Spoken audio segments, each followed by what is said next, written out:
Hello बच्चों, good morning. जैसा कि हम लोगों ने कल पढ़ा था कि विद्युत क्षेत्र की तीव्रता के लिए निरक्षीय स्थिति के लिए जो है अक्षीय स्थिति के लिए व्यंजक प्राप्त किया गया था। आज हम लोग जो है निरक्षीय स्थिति के लिए प्राप्त करेंगे। आइए देखते हैं कैसे होता है। वैद्युत द्विध्रुव की निरक्षीय स्थिति के लिए विद्युत क्षेत्र की तीव्रता का व्यंजक प्राप्त करना है।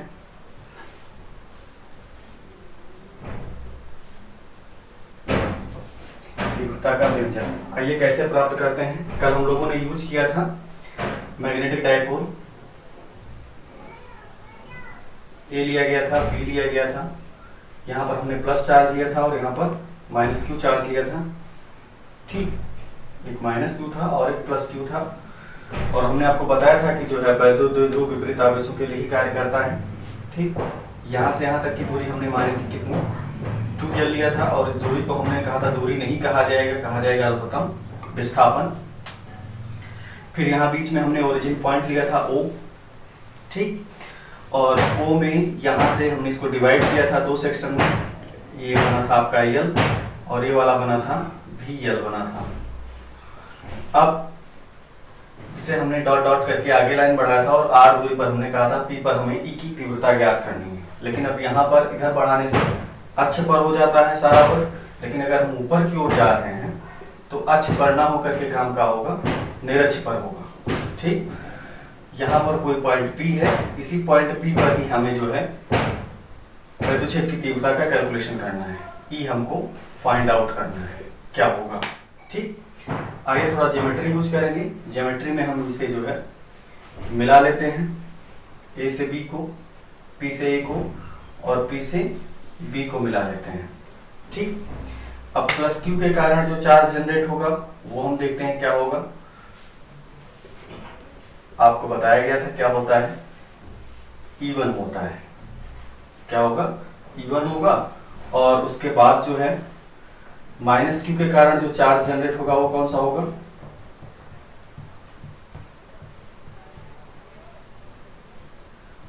E2 होगा। ठीक, अब हमें यहाँ पर देखना है, यहाँ से यहाँ तक की डिस्टेंस हमने पहले से ले रखी थी, या यहाँ पर वो डिस्टेंस यूज करेंगे R। ठीक, और उसके बाद यहाँ पर एंगल थीटा ले लेते हैं माइनस Q से। तो ट्रिग्नोमेट्री में आपने पढ़ रखा है कि थीटा के सामने वाला जो होता है वो लंब होता है और 90 डिग्री के सामने वाला जो होता है वो क्या होता है, कर्ण होता है। तो हमको यहाँ से BP की दूरी निकालनी है और PA की दूरी निकालनी है। एक तरीके से समबाहु त्रिभुज है, इस समद्विबाहु त्रिभुज है, ये दोनों भुजाएं जो होंगी बराबर होंगी। तो हम BP निकाल लेते हैं, ज्योमेट्री थोड़ा यूज करेंगे। तो इसे भी बाद में निकालते हैं, पहले इसमें फिगर कंप्लीट करते हैं। तो ज्योमेट्री में देखते हैं क्या होता है। यहाँ से आप और देखेंगे तो इसे हम थोड़ा आगे बढ़ा लेते हैं। इसका परिमाण हमको निकालना है, मतलब E जो फाइंड आउट करना है ये यहाँ पर होगा। लेकिन यहाँ पर देखा जाएगा तो क्षैतिज घटक और ऊर्ध्वाधर घटक दो घटक होते हैं। एक होता है क्षैतिज घटक और दूसरा होता है ऊर्ध्वाधर घटक। अगर यहाँ से टैली कराया जाए, बढ़ाया जाए ऊपर की ओर से, तो यहाँ पर साइन घटक होगा और इधर क्या होगा, कास होगा।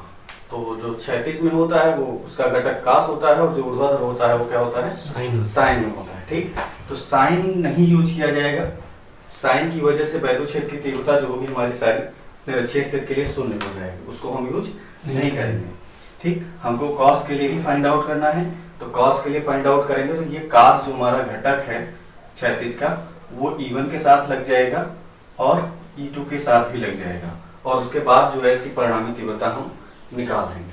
ठीक, तो यहाँ से हमने थीटा जो एंगल लिया है, क्यों लिया है, यहाँ पर जो B और उसके बाद लाइन मिलाई जा रही है P से B डायपोल पे AB पे, तो इसके कारण हमने एंगल यहाँ पर मान लिया है, क्या बन रहा है यहाँ पर, थीटा बन रहा है। ठीक, इस थीटा के कारण दो घटक जनरेट हो रहे हैं बिंदु P पर, एक साइन थीटा और दूसरा कास थीटा। ठीक, कास थीटा जो है अकॉर्डिंग टू E है और उसके बाद साइन थीटा जो है जो O डायरेक्शन है, इसके डायरेक्शन में सीधा ऊपर जा रहा है, परपेंडिकुलर है साइन थीटा। ठीक, तो ये होगा ऊर्ध्वाधर घटक कहा जाएगा और इसे क्या कहा जाएगा, जो इधर बन रहा है क्षैतिज घटक कहा जाएगा। आइए देखते हैं, पहले लिखते हैं कि चित्र में या वैद्युत द्विध्रुव की निरक्षीय स्थिति का नामांकित चित्र बना हुआ है वैद्युत द्विध्रुव की निरक्षीय स्थित का नामांकित चित्र प्रदर्शित है, जिसमें क्या क्या है वो हम लिखेंगे। जिसमें देखिए आपका ए बी जो दिया हुआ है वो कितना है 2l है। ओ से पी की डिस्टेंस कितनी है r है। और उसके बाद ओ से ए की डिस्टेंस क्या है l है। और ओ से बी की भी डिस्टेंस क्या है l है। दोनों बराबर है। ठीक, अब हमें निकालना है बीपी निकालना है और एपी निकालना है। तो बीपी और एपी हमारे दोनों बराबर होंगे। बीपी और उसके बाद पीए। ध्यान दीजिएगा हमने बीपी क्यों लिखा है, पीए क्यों लिखा है, देख लीजिए। प्लस क्यू आवेश के कारण जो वैद्युत क्षेत्र की तीव्रता उत्पन्न होगी वो बीपी डायरेक्शन में होगी, इसीलिए यहाँ पर हमने बीपी लिखा है। ठीक, और माइनस क्यू आवेश के कारण जो वैद्युत क्षेत्र की तीव्रता उत्पन्न होगी वो नीचे की ओर डायरेक्शन बना हुआ है, देख लीजिए ये नीचे की ओर होगी, यानी कि पी से ए की ओर होगी। ठीक, तो हमको एक निकालना है बस। तो बीपी और पीए हमें निकालना है।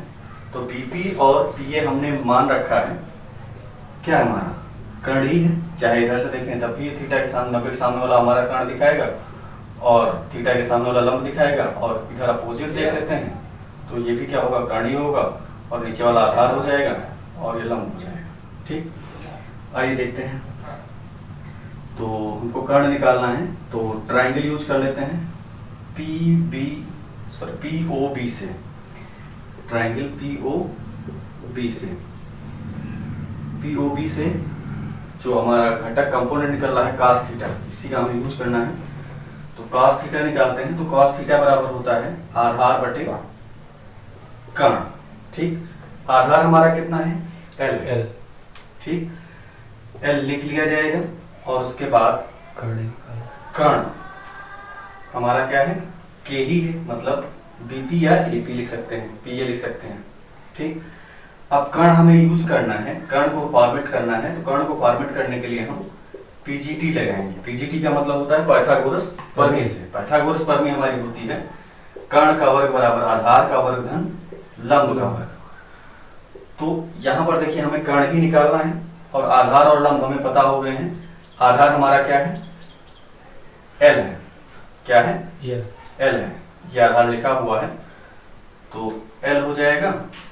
और उसके बाद लंब हमारा क्या हो जाएगा R है, R स्क्वायर हो जाएगा। तो ये कर्ण का वर्ग हो जाएगा। कर्ण का वर्ग बराबर कितना हो जाएगा हमारा L का स्क्वायर प्लस R का स्क्वायर। और K बराबर अगर हम यहाँ से निकालें तो स्क्वायर उधर भेज देंगे तो अंडर रूट लग जाएगा, L square plus R square.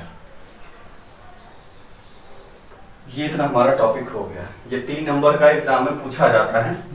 अच्छी स्थिति और निरक्षीय स्थिति में से कोई एक जरूर पूछ लिया जाता है। अगर दोनों पूछा जाएगा तो 5 नंबर में पक्का आता है। फिर उसके बाद चलिए ये देखते हैं क्या होगा cos थीटा का मान। cos थीटा हमारा हो जाएगा लंब L रहेगा और उसके बाद आधार हमारा दिया हुआ है L और उसके बाद के हमने निकाल लिया है, कितना है under root L square plus R square. ठीक, अब हमें जो है बिंदु P पर परिणामी विद्युत क्षेत्र की तीव्रता ज्ञात करनी है। हमको हमें बिंदु P पर परिणामी तीव्रता निकालनी है, वैद्युत क्षेत्र की तीव्रता। तीव्रता का मतलब वैद्युत क्षेत्र की तीव्रता होगी। E बराबर क्या होगा, ये दोनों यहाँ पर जुड़ जाएंगे E1 प्लस E2। ठीक, लेकिन E1 प्लस E2 जो हो रहा है उसके साथ हमारा जो घटक ये भी लिया जाएगा साथ में, E1 cos theta E2 cos theta. इसी से हमको पता चलता है कि कोई चीज यहाँ पर जो हो रही है वो अक्ष पर हो रही है कि निरक्ष पर हो रही है। cos लग गया तो cos लगने का मतलब है कि ये घटक कैसा होगा आपका क्षैतिज घटक होगा, लेकिन कहाँ होगा बिंदु P पर ऊपर की ओर होगा जाकर के। ठीक, तो और यहाँ पर तीव्रताओं का योग होगा, वहां पर क्या हुआ था अक्षीय में अंतर हुआ था। ठीक, फिर आइए देखते हैं E1 का मान लिखना है, इसे हम यहाँ पर फर्स्ट इक्वेशन मान लेते हैं। अब जो है E1 बराबर निकाल लेते हैं, cos थीटा हमें पता ही चल गया कितना है, इसे एक क्वेश्चन मान लेते हैं। अब E1 निकाल लेते हैं, E1 बराबर हमारा क्या होगा, E बराबर हम जानते हैं क्या होता है 1/4 पाई एप्सिलॉन नॉट Q/r² होता है। यही होता है। तो E1 के लिए यहाँ पर R का मान क्या यूज किया जाएगा, E1 के लिए R का मान जो डिस्टेंस होगा ये K जो आपका दिया हुआ है, मतलब BP का स्क्वायर। तो BP का स्क्वायर मतलब हमें कितना दिया हुआ है 1/4 पाई एप्सिलॉन नॉट Q ऐसे रहेगा। BP का मान हमने निकाला है L² + R²। K कितना है L² + R²। ठीक, इसे BP भी कहा जा सकता है, जो हमने निकाला है BP भी है और AP भी है। ठीक, ये आपका E1 हो गया। यहाँ से E1 बराबर 1/4 pi epsilon not Q/√R² + L²। और उसके बाद यहाँ पर BP स्क्वायर है, तो ये स्क्वायर यहाँ पर लगेगा। ठीक, स्क्वायर से रूट क्या हो जाएगा खत्म, तो हमारा क्या बचेगा यहाँ पर केवल R² + L²। ठीक, तथा E2 इसी प्रकार निकालेंगे। इसी प्रकार E2 आपका क्या हो जाएगा 1/4 पाई एप्सिलॉन नॉट AP लिया जाएगा। AP में भी आपका यही मान यूज किया जाएगा कर्ण में, तो E2 आपका हो जाएगा √AP² मतलब जो है वही रहेगा यहाँ पर। तो इसे हम डायरेक्ट यहाँ पर लिख दे रहे हैं R² + L²। ये इतना हो गया, ये इतना हो गया। अब इसका जो है हम यूज कर देंगे 2, 3, यहाँ लिख देंगे समीकरण 1 व 2 व 3 से समीकरण 1 में एंट्री करेंगे, मतलब A, 2 और 3 का यूज करके समीकरण में हम सारे मान रख देंगे।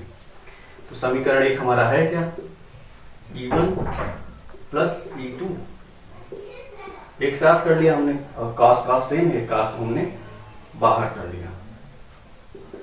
E बराबर E1 का मान रख देंगे जो हमारा है 1/4 pi epsilon not Q/R² + L² plus E2 का भी मान इतना ही है 1/4 pi epsilon not Q/R² + L²।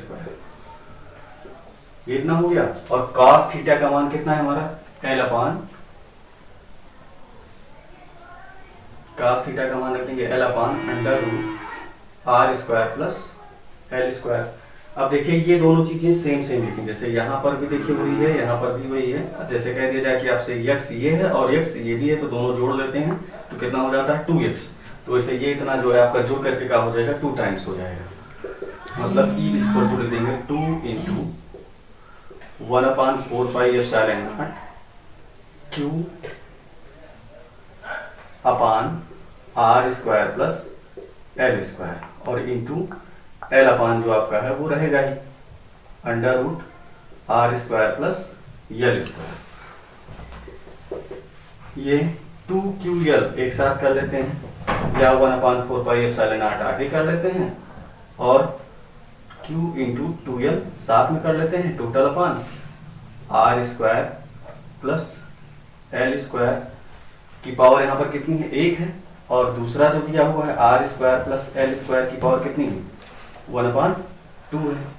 तो गुणा में घाते जो होती हैं क्या होती हैं जुड़ती हैं, ये मल्टीप्लाई में है दोनों, तो मल्टीप्लाई में है तो जुड़ जाएगा, मतलब 1/4 पाई एप्सिलॉन नॉट ये इतनी चीज जो है आपकी किसके बराबर हो जाएगी, चूंकि P = क्या होता है Q × 2L होता है। ये आपने वैद्युत द्विध्रुव में पढ़ा है, आवेश तथा आवेश के बीच के अल्पतम विस्थापन के गुणनफल को हम वैद्युत द्विध्रुव कहते हैं। तो ये इतना आपका हो जाएगा P टोटल अपन, आधार समान है तो आधार को एक बार लिख लिया जाएगा R² + L², और घातों को क्या किया जाएगा जोड़ लिया जाएगा 1 + 1/2, ये इतना हो जाएगा। ठीक, तो हम लोगों ने पढ़ा, मतलब अभी देखा, E इक्वल टू हमारा कितना आया था निकल के 1/4 pi epsilon not Q into 2L upon R square plus L square power 1 था, R square plus L square की पावर 1/2 थी। अब हमने आपसे बताया कि जो है मल्टीप्लिकेशन में पावर्स क्या होते हैं, ऐड होते हैं, और ये इतना जो है आपका क्या लिखा हुआ है, मैग्नेटिक डाइपोल है, मतलब ये इतना हमारा किसके बराबर होता है, P के बराबर होता है। वैद्युत द्विध्रुव आघूर्ण आपको पढ़ाया गया है। Yes sir. Q गुणे 2L किसके बराबर होता है, P के बराबर होता है। P यहाँ हमने लिख दिया। अब ये मल्टीप्लिकेशन में पावर हमारे क्या होते हैं, ऐड होते हैं। बेस को एक बार लिख लेंगे, R square plus L square 1 plus 1/2 1/4 pi epsilon naught P ऐसे रहेगा, R square plus L square 3/2 हो जाएगा। ठीक, ये E निकल आया। ठीक, हूबहू वैसे ही जैसे वहां पर हमने कंडीशन लगाई थी कि R is very very greater than L, तो आपका R स्क्वायर क्या होगा, बहुत एंड बहुत बड़ा होगा किससे, L स्क्वायर से भी बड़ा होगा।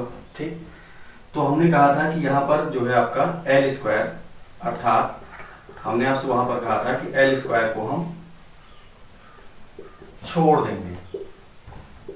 क्यों छोड़ देते हैं, क्योंकि ये बहुत छोटी दूरी है। तो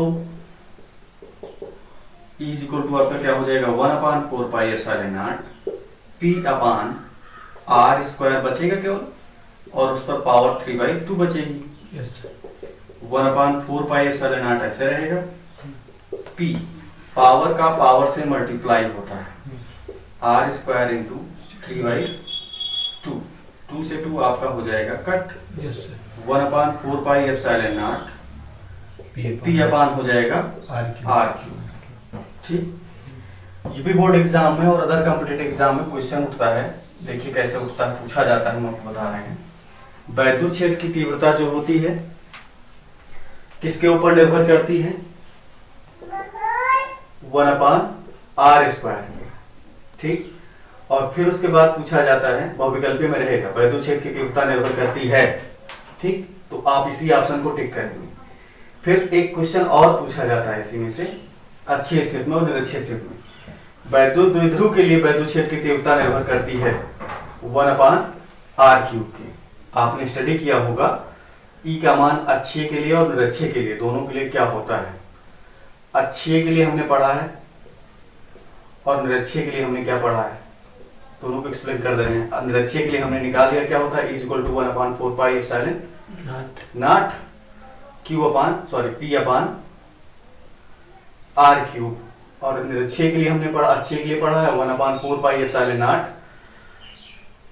2P अपान R क्यूब। ठीक, तो देखिए यहाँ पर ये इतना चीज जो है और ये इतना चीज जो है, ठीक, अपान में ही तो जा रहा है, तो वही चीज यहाँ पर लिखा गया है कि वैद्युत द्विध्रुव की निरक्षीय स्थिति के लिए वैद्युत क्षेत्र की तीव्रता जो होती है दूरी के वर्ग के दूरी के तृतीय घात के व्युत्क्रमानुपाती होती है, और जब अक्षीय स्थिति और निरक्षीय स्थिति की बात न की जाए तो उसके लिए क्या होता है, वैद्युत क्षेत्र की तीव्रता दूरी के वर्ग के व्युत्क्रमानुपाती होती है। ठीक, एक नंबर का इससे पूछा जाता है, और इसके साथ और भी क्वेश्चन पूछे जाते हैं, लेकिन वो विभव जब पढ़ेंगे तब जानेंगे हम। अब इसके बाद दूसरा टॉपिक है बल युग्म का आघूर्ण। ठीक, बल युग्म के आघूर्ण से अभी हमने कुछ दिन पहले बुक एक उठाया था, देखा था, उसमें से पूछा गया था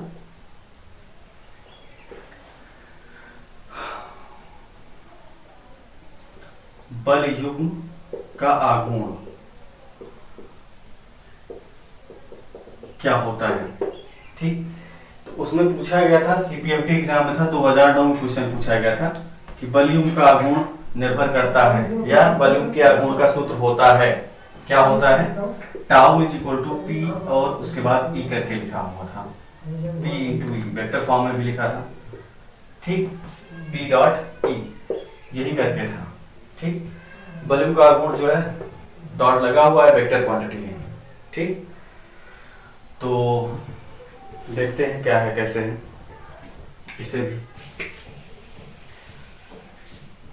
क्यों, मतलब यही ऑप्शन ही टिक करना था कि बल युग्म का आघूर्ण क्या है, या बल युग्म के आघूर्ण के लिए सूत्र है, मतलब इसमें से दिया हुआ था tau is equal to p e, तो वही हमको ऑप्शन टिक करना था। सीपीएमटी एग्जाम में पूछा गया था ये क्वेश्चन।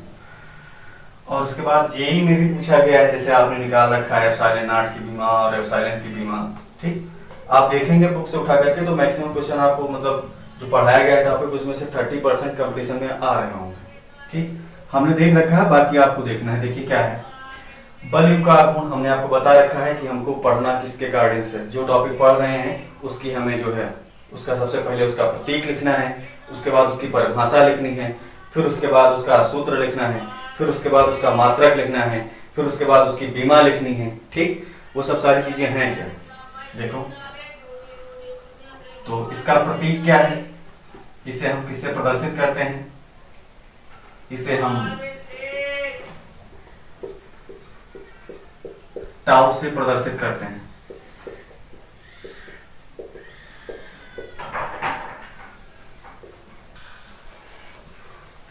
बल युग का आगमन इसे हम टाउ से प्रदर्शित करते हैं और इसके बाद जो है इसकी परिभाषा लिखनी है। तो परिभाषा लिखने के लिए जो होगा, टाउ जो होता है वैद्युत द्विध्रुव आघूर्ण, वैद्युत द्विध्रुव आघूर्ण तथा वैद्युत क्षेत्र की तीव्रता का अदिश गुणनफल, का अदिश गुणनफल जो होता है वो बल युग का आघूर्ण कहलाता है।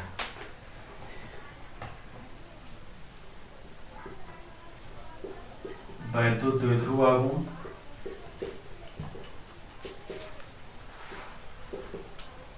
व वैद्युत द्विध्रुव आघूर्ण को P से लिखा जाता है व वैद्युत क्षेत्र की तीव्रता का गुणनफल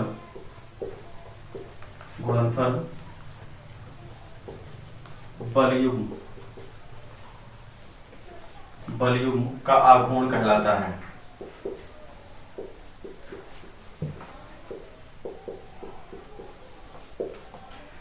अब इसका सूत्र लिखना है। देखिए सूत्र कैसे लिखा जाएगा, tau is equal to, vector form में लिख रहे हैं, tau vector is equal to p vector dot e vector. इसे वेक्टर फॉर्म में न लिख करके, टाउ वेक्टर न लिख करके वेक्टर हटा के लिखते हैं तो इसका ए डॉट बी लेते हैं तो हो जाता है पी ई कॉस थीटा। ठीक, इसमें कुछ केस बनते हैं स्पेशल, जब न्यूमेरिकल प्रॉब्लम में कहीं लंबवत लिखा होगा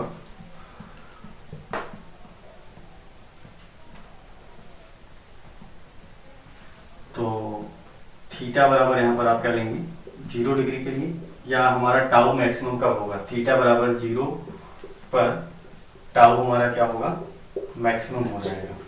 देखिए कैसे, tau max is equal to p e cos क्या हो जाएगा 0।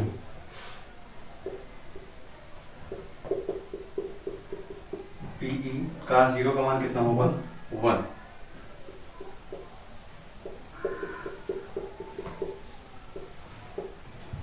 ठीक, इसका मात्रक लिखना है तो मात्रक भी लिखेंगे और थीटा बराबर 0 पर ये हो गया है तो थीटा बराबर, दूसरा केस हमारा बनेगा थीटा बराबर 90 डिग्री पर हमारा क्या होगा टाउ हमारा, तो टाउ जो होगा वो मिनिमम हो जाएगा, या एक तरीके से कह सकते हैं कि 180 डिग्री पर अगर चेक करें तो टाउ मिनिमम हमारा 180 डिग्री पर होगा, लेकिन यहाँ पर हम मिनिमम 90 डिग्री पर ही निकाल रहे हैं। देखिए P e cos 90 degree, cos 90 degree हमारा क्या हो जाएगा 0 हो जाएगा और टोटल क्या हो जाएगा 0 हो जाएगा। अगर 180 डिग्री के लिए निकाला जाएगा तब क्या होगा, देखिए थर्ड पॉइंट के लिए theta is equal to 180 degree take कर लिया जाए तो टाउ इज इक्वल टू हो जाएगा P e cos 180 degree. P E ऐसे रहा, कॉस 180 डिग्री का मान जो होता है कॉस n पाई का मान -1 की पावर n होता है, यहाँ 2 पाई कहा गया है, सॉरी n पाई कहा गया तो n का मान यहाँ पर 1 हो जाएगा, तो मतलब ये मान होगा जाकर के -1, tau is equal to p e minus में हो जाएगा। ठीक, ये वैल्यू जो होगी मिनिमम कही जाएगी। ठीक, ये मैक्सिमम है और टाउ की मिनिमम वैल्यू क्या होगी -पी ई। ठीक, अब इसके बाद देखते हैं मात्रक क्या होता है।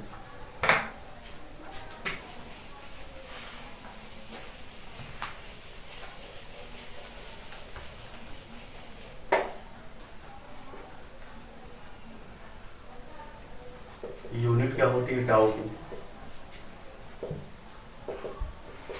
टाउ का मात्रक लिखने के लिए हमको जो राशियां दी गई हैं उनका मात्रक लिखना होगा। पी का मात्रक इंटू ई का मात्रक। पी का मात्रक हमने लिख रखा है, क्या होता है कूलाम डैश मीटर होता है, ठीक। और उसके बाद ई का मात्रक हम जानते हैं न्यूटन प्रति कूलाम होता है, ठीक। कूलाम से ये कूलाम हमारा कट जाएगा तो क्या बचेगा न्यूटन डैश मीटर बचेगा। तो टाउ का मात्रक हमें पता चल गया क्या होता है न्यूटन डैश मीटर होता है। बीमा लिखनी है हमें इसे तो टाउ की बीमा लिखेंगे तो बीमा क्या होगा हमारा पी की बीमा इंटू ई की बीमा। पी की बीमा निकाल चुके हैं, क्या होता है एल टी ए होता है, पिछले वीडियो में निकाला गया है। वैद्युत की तीव्रता का भी बीमा निकाला गया है। ई की बीमा निकाल चुके हैं, फिर से दिखाई दे रहे हैं ई इक्वल टू होता है F/Q, ठीक। फिर ये आपका ये, और यहाँ से देख लीजिए एक दूसरा तरीका भी जान लीजिए निकालने का, बीमा ही है। P इक्वल टू हम जानते हैं क्या होता है Q गुणे 2L होता है, की बीमा लिखेंगे। वैद्युत क्षेत्र की तीव्रता है, ये किसके बराबर होती है E बराबर FQ के होती है। की बीमा लिखेंगे तो यहाँ से देखिए हमारा Q से Q का हो रहा है कट हो रहा है, यानी कि अगर लिखना चाहें तो इसे हम लिख सकते हैं 2L की बीमा इंटू F की बीमा। 2L की बीमा का बीमा होगा 2L विस्थापन है, तो कल हमने बताया है विस्थापन की बीमा क्या होती है, ठीक। F की बीमा आपको बताया गया है क्या होता है mL/-2। सेटिंग कर लेते हैं साथ में, ये हो जाएगा m पहले लिखा जाएगा, L का गुणा हो जाएगा L² T⁻²। ये हो जाएगी किसकी बीमा टाउ की बीमा, ठीक। इस प्रकार से आपका ये अभ्यास समाप्त हो रहा है वैद्युत क्षेत्र तथा वैद्युत क्षेत्र की तीव्रता जो चैप्टर है। अब आपको जो है संडे को जो वीडियो अपलोड होगी वो आपके कहने से है, ठीक है। आप जितना कमेंट करेंगे उसी के हिसाब से आपको वीडियो अपलोड कराया जाएगा। आप जो टॉपिक पढ़ना चाह रहे हैं हमसे वो टॉपिक आप पढ़ सकते हैं मैथ और फिजिक्स में, क्लास 9th के बच्चे, क्लास 10th के बच्चे, क्लास 11th के बच्चे। हालांकि अभी जो वीडियो अपलोड किया जा रहा है वो केवल क्लास 12 का अपलोड किया जा रहा है। और उसके बाद जो है न्यूमेरिकल प्रॉब्लम भी आप उनसे पूछ सकते हैं वीडियो पे, मतलब आपको अपलोड करके बताया जाएगा। जो इस चैप्टर का न्यूमेरिकल है वो आपको मंडे को अवेलेबल कराया जाएगा। सारे न्यूमेरिकल आपको नहीं अवेलेबल कराए जा सकते हैं क्योंकि हमको आगे भी और पढ़ाना है, चैप्टर पूरा मतलब फिनिश करना है। फिनिश करने के बाद जो बुक है आपकी वो भी पढ़ानी है पूरी। और उसके बाद जो 9th और 11th और 12th के बच्चे बच रहे हैं, 11th के बच्चे बच रहे हैं, वो हमसे जो है कमेंट में कर करके जो चैप्टर पढ़ना चाह रहे हैं मैथ और फिजिक्स में वो हमसे पढ़ सकते हैं, ठीक। और जो है आप ये वीडियो जो आप जो पा रहे हैं देखने के लिए, इस वीडियो को आप लोग शेयर करते रहें जो बच्चे पढ़ने वाले हैं, ठीक। और जो कंपटीशन की बच्चे तैयारी कर रहे हैं जैसे NDA में हैं, एयरफोर्स में हैं, नेवी में हैं, उनको मैथ और फिजिक्स से रिलेटेड जो टॉपिक प्रॉब्लम हो रही होगी टॉपिक पढ़ने में वो हमसे आप कंसल्ट कर सकते हैं। और वीडियो में आप जो देख रहे हैं उसमें कमेंट में जाकर के आप कमेंट कर दीजिएगा कि सर यहाँ प्रॉब्लम हो रही है टॉपिक पढ़ने में, तो हम सब कमेंट आपकी रीड करते रहते हैं, बराबर देखते रहते हैं। जो समस्याएं होंगी उनको हम आपको वीडियो के द्वारा उपलब्ध कराएंगे, ठीक।